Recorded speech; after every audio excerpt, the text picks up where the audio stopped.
Hi guys! So I just filmed this entire video and then realised that I didn't push record, so here we go again.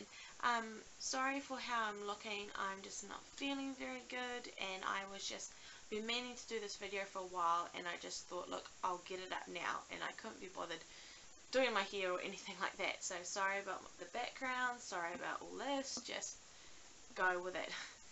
So today I'm going to do just a video on everything about my surgery. If you don't know why I had surgery and everything like that, I'll put some links down below.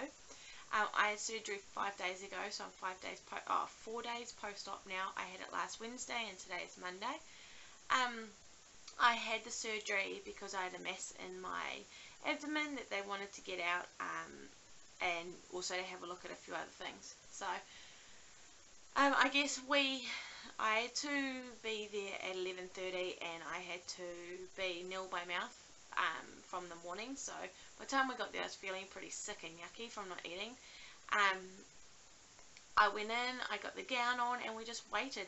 I ended up having a woman surgeon instead of the man that we had dealt with, but I was quite happy about that because it's always nice to have a female and she kind of knows what you're talking about and all that kind of thing. We did talk about the hysterectomy side of things, but she said they would not be doing it because they just hadn't allowed time for it, and there's a few certain things that they need to do beforehand, and I just wasn't prepped for it. So that was fine. So got there at 11:30 and I went into surgery at 3. When they took me in, they tried to put the needle in my hand, and because of all my health stuff last year, my veins were all collapsed. They had a lot of trouble, and I just started crying. I was tired, I was feeling anxious, I just wasn't feeling very well.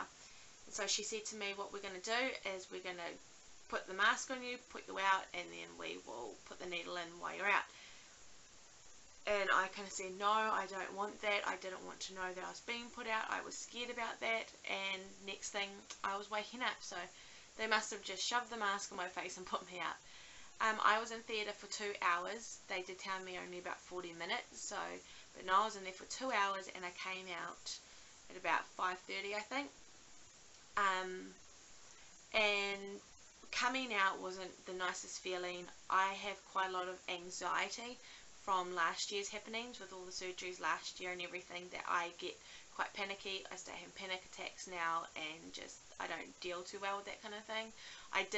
I didn't think that it was going to happen. I thought that I kind of overcome all that, but coming out of surgery, I just started panicking. They were trying to get the breathing tube out of my throat, and they were just telling me to relax and try and go back to sleep, and I just couldn't, and I was trying to get up, and it was a horrible feeling. And that feeling didn't really wear off until kind of the next morning. Like I'm so glad I got to come home and not have to stay in the hospital, because that would not have helped. So I came out of theatre at about 5:30. They made me eat something, made sure I could go to the toilet, all that kind of thing, and we came home at about 7, I think, so they got me out pretty quickly, just because I was not feeling good. And I've just been kind of recovering at home ever since. It's been a lot easier recovering this time than last time. Obviously last time, if you watch my videos, I got a really bad infection and I was not very well. This time, I had a lot of pain kind of the Thursday and the Friday. Saturday we had to go to a wedding. We didn't have to go, obviously, but I wanted to get out of the house and just try and get back to normal. And generally I've been fine pain wise. It's still very uncomfortable, but definitely feeling a lot more myself. I'm still very tired, very drained, and they said that because I've had quite a lot of anaesthetic in a small amount of time, that it can take me a long time to get over that anaesthetic. So I'm doing alright, everything's kind of going well, I'm just feeling blah. So what did they find? Well, when I came out of surgery, I didn't see anybody. Everyone had kind of gone home, and I just had the recovery nurses and all that kind of thing, and I still to this day, like 4 days later, I have not heard from the surgeon. So I went to the doctors today to have a bit of a check-up and check everything's okay, and I said to her, you know, do you know what happened? And she said that they just received the report this morning, and so she told me all about it. So that's kind of why I'm only doing the video now as well, because I want to be able to tell you guys kind of what happened in there. So What they found was a peritoneal, I think I'm saying that right, cyst. It wasn't an ovarian cyst like we thought. It wasn't an ovarian mass. And it's kind of when you've got your uterus and the exit, the back, you know, everything else kind of coming down.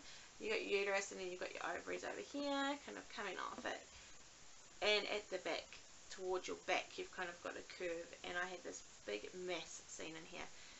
They haven't told me the dimensions of it yet, but she did tell me that what she's heard, and it says large mass on the piece of paper. So it was quite a big thing.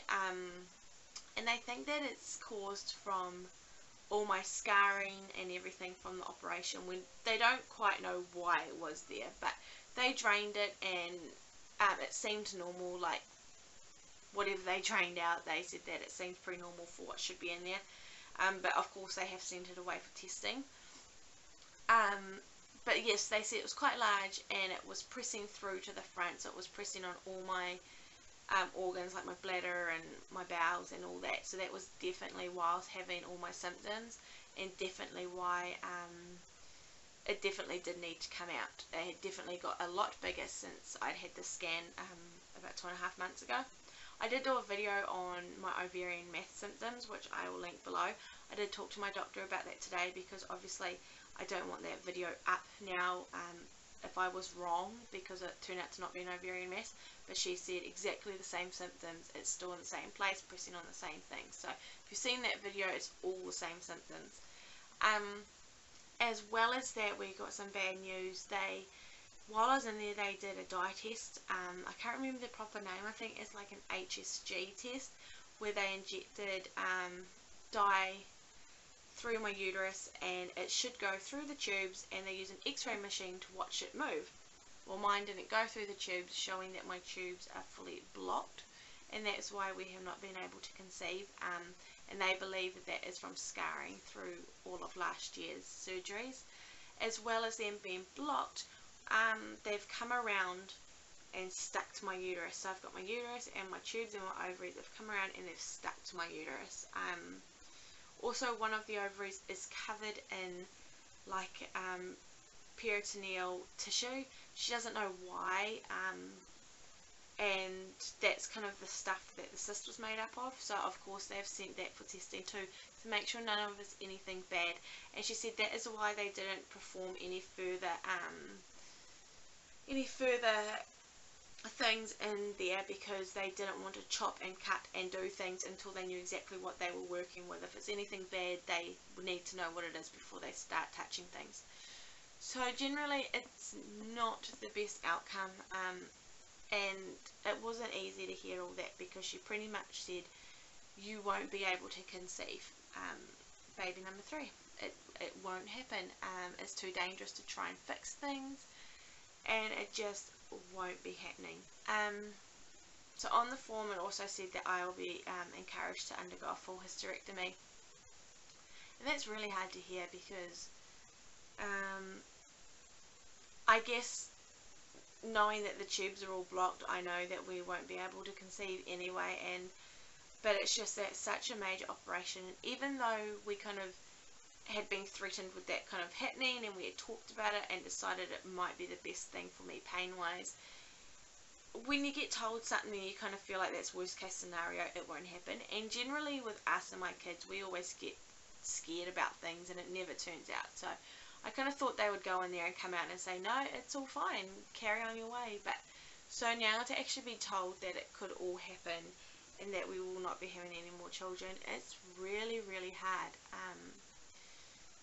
The doctor, she kind of just handed me the tissues, and she's like, you alright? I'm like, yeah, no, I'm fine. But I don't think it's quite sunk in yet that this isn't, there will be no more babies. And I'll try not go into that too much now, because I think I'll do another video on kind of dealing with that sort of thing, and how we're dealing with it, and our plans and everything.